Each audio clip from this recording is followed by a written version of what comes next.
पुराने समय की बात है, जब भारत के विस्तृत भूभाग पर अनेक छोटे छोटे राज्य और उनकी अनोखी कहानियां फैली हुई थीं। इन्हीं में से एक था कौशल राज्य, जो अपनी समृद्धि और सांस्कृतिक वैभव के लिए प्रसिद्ध था। इस राज्य पर शासन करते थे महान राजा प्रताप रुद्रदेव, जिनकी बुद्धिमत्ता और न्यायप्रियता की गाथाएं दूर दूर तक सुनाई देती थीं। प्रजा उनके शासन काल में सुख शांति से जीवन यापन करती थी। प्रताप रुद्रदेव न केवल एक पराक्रमी योद्धा थे, बल्कि एक दयालु और प्रजा के हितैषी शासक भी थे। राजा की मंत्री परिषद में सबसे प्रमुख स्थान पर थे उनके प्रधानमंत्री विद्यानिधि।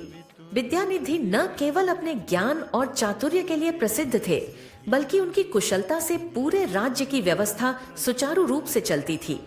वे वेदों, शास्त्रों और राजनीति में निपुण थे। उनकी नीति और सलाह से राज्य में न केवल विकास हुआ, बल्कि अन्य राज्यों के लिए कौशल एक आदर्श बन गया। प्रताप रुद्रदेव और विद्यानिधि की जोड़ी को कौशल राज्य की रीढ़ कहा जाता था। एक ओर जहां राजा अपने न्याय और साहस के लिए पूज्य थे, वहीं विद्यानिधि की सूझबूझ और चातुर्य से राज्य की प्रगति निरंतर बढ़ती जा रही थी।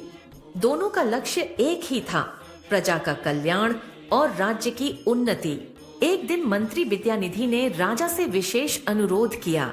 महाराज, मैं आपसे एक निवेदन करना चाहता हूँ। मुझे 6 महीने की छुट्टी चाहिए। 6 महीने की छुट्टी?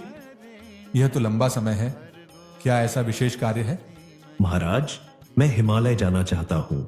वहाँ एक गुरु से गायत्री मंत्र की गूढ़ शिक्षा प्राप्त करना चाहता हूँ। राजा ने कुछ पल सोचा। उन्हें यह सुनकर हैरानी हुई कि मंत्र सीखने में 6 महीने लग सकते हैं। उन्होंने मुस्कुराते हुए कहा, ठीक है मंत्री जी, इस पर मैं कल विचार करूंगा। अगले दिन सुबह का समय था। राजा और मंत्री बगीचे में टहल रहे थे। दोनों प्रकृति की सुंदरता का आनंद ले रहे थे। तभी राजा ने हल्के फुल्के अंदाज में बात शुरू की। मंत्री जी, क्या आपने मुझे हल्का समझ लिया है? नहीं तो महाराज, क्या कोई मेरा कुछ भूल हुआ प्रभु? कल रात मैंने एक पंडित को बुलाया और उनसे गायत्री मंत्र सीखा। देखिए, मैं इसे आसानी से दोहरा सकता हूँ। यह कहकर राजा ने मंत्र का पाठ किया। ओम भूर्भुवः स्वः तत्सवितुर्वरेण्यम भर्गो देवस्य धीमहि धियो यो न प्रचोदयात्। मंत्री मुस्कुराए और विनम्रता से बोले, महाराज, आपका ज्ञान अवश्य ही अद्वितीय है, लेकिन ज्ञान को आत्मसात करना साधारण बात नहीं है। मंत्री जी, मंत्र तो सीख लिया, अब इसमें क्या कठिनाई है? मंत्री ने शांत स्वर में कहा। महाराज, अगर आपकी आज्ञा हो तो मैं एक छोटा सा प्रयोग करना चाहूंगा। जरूर, बताइए। मंत्री ने बगीचे में काम कर रहे माली को बुलाया। माली, राजा को बांध दो। माली चौंक गया।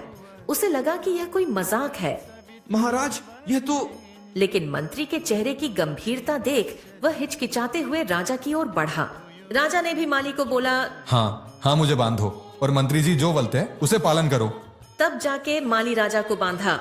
राजा भी आश्चर्यचकित थे, लेकिन उन्होंने माली को रोकने का कोई संकेत नहीं दिया। मंत्री जी, यह क्या करवा रहे हैं? महाराज, थोड़ा धैर्य रखें। अब माली को आदेश दें कि मुझे बांध दे। राजा ने अनिच्छा से आदेश दिया। माली, मंत्री को बांध दो। माली ने पहले राजा की ओर देखा, फिर मंत्री की ओर। उसने राजा का आदेश मानते हुए मंत्री को बांध दिया। अब दोनों बंधे हुए थे। मंत्री ने गहरी सांस ली और कहा, महाराज, देखा आपने, जब मैंने माली को कहा, उसने मेरे आदेश का पालन नहीं किया, लेकिन आपके आदेश का तुरंत पालन किया।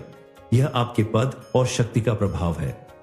राजा ने धीरे धीरे बात को समझते हुए कहा, इसका क्या मतलब है? महाराज, गायत्री मंत्र सिर्फ शब्द नहीं है, यह एक साधना है। इसे हृदय से आत्मसात करना होता है। ये केवल याद करने से नहीं, बल्कि अभ्यास और गहरी समझ से आता है। यही कारण है कि मैंने 6 महीने का समय मांगा था। राजा को अपनी गलती समझ में आ गई। उन्होंने गंभीरता से मंत्री से माफी मांगी और कहा, मंत्री जी, मुझे माफ कर दीजिए। मैं आपकी बात को हल्के में ले गया। आपको छुट्टी मिलेगी। आप गुरु की शिक्षा ग्रहण करें और जब लौटें तब हमें भी इस ज्ञान में भागीदार बनाएं।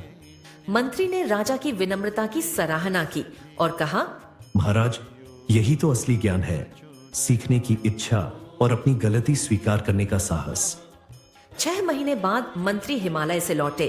उनके चेहरे पर अद्भुत शांति और तेज था। उन्होंने दरबार में सबको गायत्री मंत्र की गहराई समझाई। गायत्री मंत्र केवल एक मंत्र नहीं, बल्कि जीवन का एक मार्ग है। भूर्भुवस्वः तत्सवितुर्वरेण्यं भर्गो देवस्य धीमहि धियो यो नः इसे अपने जीवन में उतारने के लिए साधना और तपस्या की आवश्यकता है। राजा ने मंत्री की बातों को ध्यान से सुना और समझा कि ज्ञान का वास्तविक अर्थ उसे जीवन में उतारना है। आज मैं समझ गया हूं कि ज्ञान का अर्थ केवल जानना नहीं, बल्कि उसे जीना है। आइए हम सब इस मंत्र के अर्थ को अपने जीवन में उतारें। इस घटना के बाद राज्य में शिक्षा और ज्ञान को नए रूप में अपनाया गया। लोग केवल पुस्तकों से नहीं, बल्कि अपने कर्मों से सीखने लगे और इस प्रकार राजा और मंत्री दोनों ने मिलकर अपने राज्य को ज्ञान का एक अद्वितीय उदाहरण बना दिया।